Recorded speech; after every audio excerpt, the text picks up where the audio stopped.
going on, guys? Welcome to yet another episode of Seriously Fast Media. I just want to say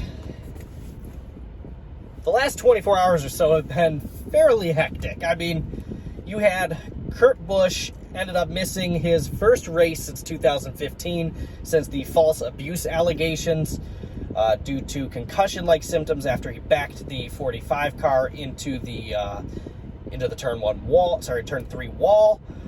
Ty Gibbs ends up getting his first career start. Congratulations for him. Very impressive run. Very clean race car at the end of the race. Did his first ever Green Flag Cup Series pit stop. Ended up finishing 16th. And to kind of go back to Kurt Busch here, that was only his 5th race that he has ever missed since 2000, since Dover of 2000. He missed that Talladega race, that following Talladega race, and then a few races, 3 races, due to the false allegations back in 2015. And again, obviously, Pocono just yesterday. He has run 774 races. He is a very seasoned veteran. He is I don't want to say oldest, he's the longest running seasoned veteran in NASCAR currently. I hope he comes back starting next week, but I guess only time will tell. If he does not, Ty Gibbs is definitely, I think, a shoo-in to replace him at Indy as well, especially as that kid's incredible on road courses. Denny Hamlin scored his pole. Great racing, fantastic launch, but Denny, of course, bounced off of the exit of turn 1 wall, ends up spinning, came back through the field. Kyle Busch just absolutely took off, nearly a 2.8 second lead by the time Denny spun and brought out that first caution. Just insane. The 11 and the 18 car were just spectacular. Kyle Busch, I thought we were getting Kyle Busch of old back. I mean, he was just dominating on restarts, taking spot after spot after spot on restarts, led 63 laps, and towards the end, he just fought a loose to tight conditions, and just obviously not exactly where you wanted to be. Stage 1 was won by Kyle Larson. Obviously, we all know what happened, and I'll get more into that here in a little bit. So stage 1 ended up with Larson winning only his 3rd stage of the season, which is really weird, although that did get him the 3rd place all-time stage wins. He took that over Kevin Harvick, who was just dominant in stage victories for years, at 39 total stage wins, followed by Elliott, Suarez, Blaney, Eric Jones, William Byron, Martin Truex Jr., Kevin Harvick, Corey LaJoie, and Michael McDowell were pushed forward with the 2 disqualifications, and they scored 2 and 1 stage points, respectively.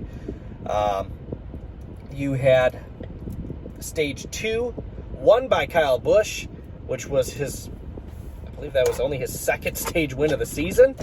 Obviously, that was taken away, so that was gifted to Ross Chastain for his 4th stage win of the season, followed by Ryan Blaney, Eric Jones, Kevin Harvick, William Byron, Daniel Suarez, Chase Elliott, Kyle Larson, and Christopher Bell.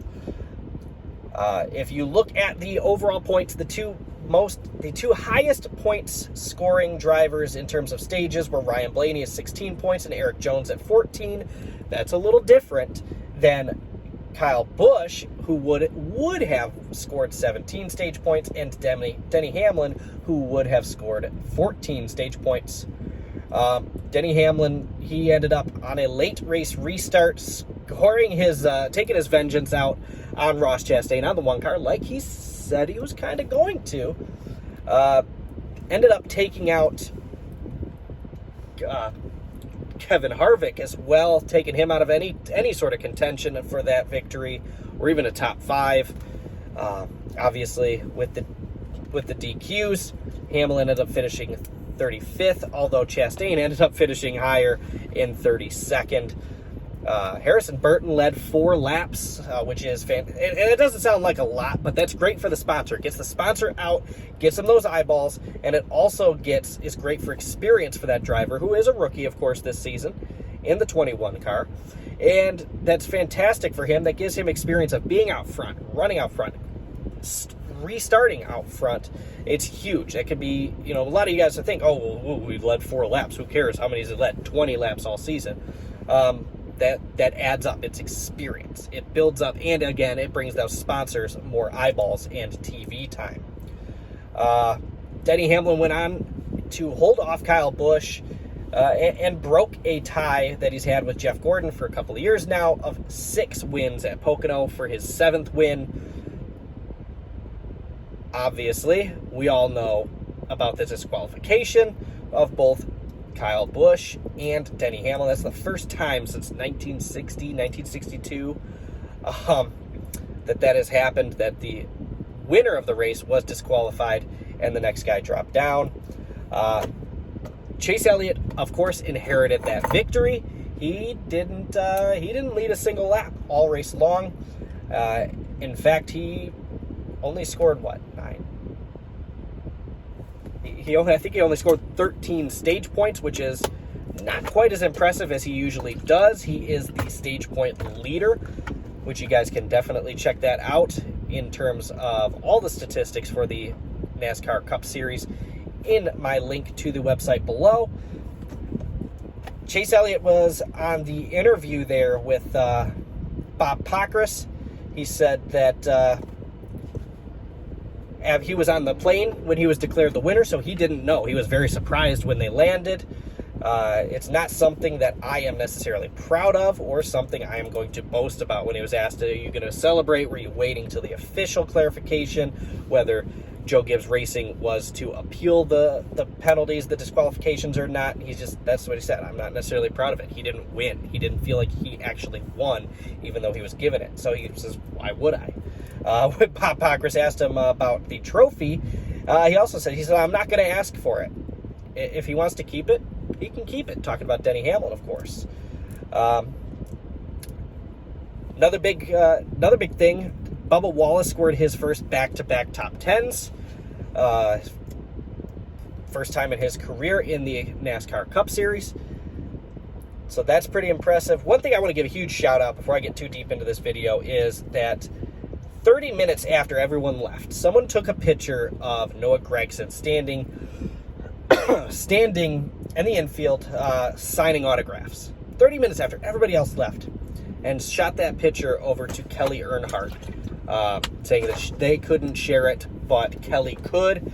Kelly did. I mean, and that's one of the things I absolutely love about that kid. He is very fan-focused, very fan-friendly, always looking to just spice it up, do something different, do something more. He shotgunned a beer on the start-finish line on Saturday. He climbed the fence in Tony Stewart-esque style there. Big old burnout. I mean, ended up having to be pushed by the NBC camera crew. They ended up having to be pushed by the tow truck. But he's always there. He's constantly fan interactions, always going live on Instagram, commenting, responding to people. That kid has got a huge future in this sport, and he's very talented too. Hopefully he can, harness that.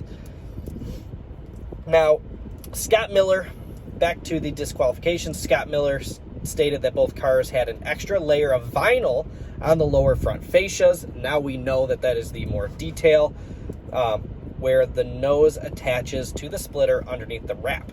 Today, just a couple hours ago, JGR did not appeal the disqualifications. In fact, paraphrasing here his exact quotes, we have from Wally Brown, the director of competition for Joe Gibbs Racing. To give you guys an idea, the lower fascia is the bottom part of the front bumper, so to speak, of the car. It's where the splitter actually attaches to the race car. So there were extra layers of vinyl on the lower fascia. Wally Brown, director of competition for Joe Gibbs Racing, said in a statement Monday afternoon that a single piece of clear tape was positioned over each of the lower corners of the fascia of the cars of Hamlin and Busch, ahead of the left front and right front wheel openings in both the cars. The added pieces were 2 inches wide, 5.5 inches long, with a thickness of 0.012 inches and installed under the wrap. Brown went on to say in the statement, "This change to our build process was not properly vetted with our organization, and we recognize it is against NASCAR's rules. We apologize to everyone for this mistake, and we have made changes to our processes to ensure that it does not happen again." Brad Moran, managing director of the Cup Series, said Sunday night that the alterations would directly affect the aerodynamics of the race cars. So there you go. There's the details. I will do a quick video of just those details here shortly. That way, if you guys are just interested in that, not the whole rundown of the race, you guys can get that picture. Thanks for watching. Hope you guys had a great night. I hope you guys had. I hope your drivers did well. Obviously, Denny Hamlin and Kyle Busch fans, not so much. Chase Elliott fans are very excited. I guess that's one way to, as Kyle Busch would call it, back into a win. Thanks for watching, guys. Have a great one.